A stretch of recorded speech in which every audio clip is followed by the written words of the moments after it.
After the murder of Rekia Boyd in 2012, we called a meeting together in which we formed CPAC. Okay. It was formed in the wake of her murder, Civilian Police Accountability Council. She was a 21-year-old black woman who was shot in the head by a cop by the name of Dante Servin, and it was a drive-by.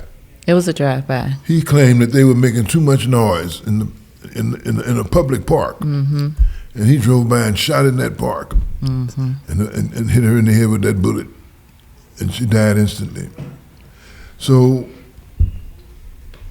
so this movement is in her honor, you know, and also in honor of your nephew. All right, thank you. And everybody that's been murdered by the police unjustifiably. And it's also those who have been tortured and wrongfully imprisoned by the police, like the John Burge cases. Also those who have had their doors kicked in, you know, like Anjanette Young case. Everybody that has suffered any kind of police abuse in this city, we are doing this for, okay? And so this is a movement. This is a movement to correct an injustice. And it's the only movement of its type going on right now in the United States because everybody is complaining about police crimes. Right. When Tyree Nichols got killed, there was outrage from Memphis to the White House. Well, I don't know about it being outrage in the White House, but it was spoken on. Yes. And so it was a moment of truth where everybody was saying, "Oh, this is terrible. This should not have happened." And so, well, we've been in many of these moments of truth, haven't we? We have. You know, we were in it with George Floyd. Yes. So the question is, what are they going to do about it? And see, what makes this different from the George Floyd case and all the other cases we've been involved in up to this moment is that now we have on the table a measure that we can take. Now we have on the table something that moves us in the direction of the solution. I'm not saying it's the solution. I'm saying it moves us in the direction of the solution. True. So, you know, we do have, you know, so many national cases where, you know, we're constantly seeing, you know, what we saw in the case of George Floyd and the case of, you know, Tyree Nichols, but, you know, here in Breonna Taylor, but, you know, here in Chicago, we know we have our own families. You know, we have Laquan McDonald and we have Rekia Boyd and we have so many, the list goes on and on, including my nephew. So, you know, what does this really mean for Chicago to be, we're really at the forefront of, you know, a lot of what's happening. I don't see the historical impact from the response from the city. You know, it's like we trying to lift and do all this work and we still have so many people. Here we are, we've made history here at home in our city, but it's just not being lifted up as such. So why do you think that is? Well, you're right, Arewa. The city has not been a big advocate of this, although the mayor signed off on it. And let me go back to July 2021. In July 2021, when this ordinance was passed, every major newspaper in the country said it was a change maker. Every newspaper in the country said nothing like this has been done about it. And nothing like this had ever been done.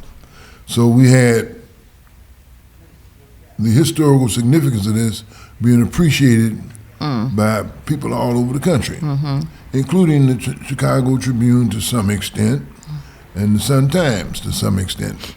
But you know, they weren't as they weren't as in depth about it as the Washington Post and some of the other national papers. But what was really disappointing is that the city of Chicago after having passed this ordinance with a vote of 36 for and I think 13 against, after having passed this ordinance, did little or nothing to inform the people of this city about this historical accomplishment. Right. Because it wasn't an accomplishment of the city of Chicago, number one. It was an accomplishment of the black and brown people in this city. Right. And so that's why they weren't too keen on it. Right. See, I used to say all the time that they give us reforms with a teaspoon and they take it back with a shovel.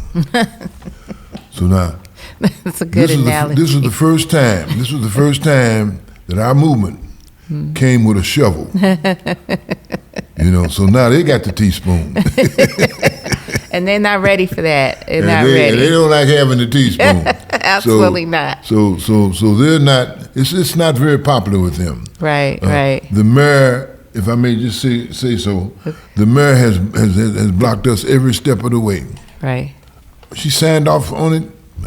Did a press conference on the day that it was signed off on July the 21st, praising it up and down, and then folded. Everything that was supposed to happen on schedule did not happen. Yeah. We were supposed to have an interim commission set up by December. We didn't get the interim commission until August the 31st of this year. Yeah. It's supposed to have been December of last year. Yeah. No. I'm Not wrong December. because we're in 2023. 2023, yeah. Yeah, so it was supposed to be set up in 2021, in December 2021. It didn't get set up until August the 31st in 2022. But that's kind of the beast of the city, though, because, I also do work around the Chicago consent decree, and we've had a lot of the same issues. They're failing horribly at the consent decree, and then what they do is they'll backpedal, they'll make excuses, because what I'm saying is that the city of Chicago, nor the police department, is ready to share power with community members. Right. No, this is no matter where you're at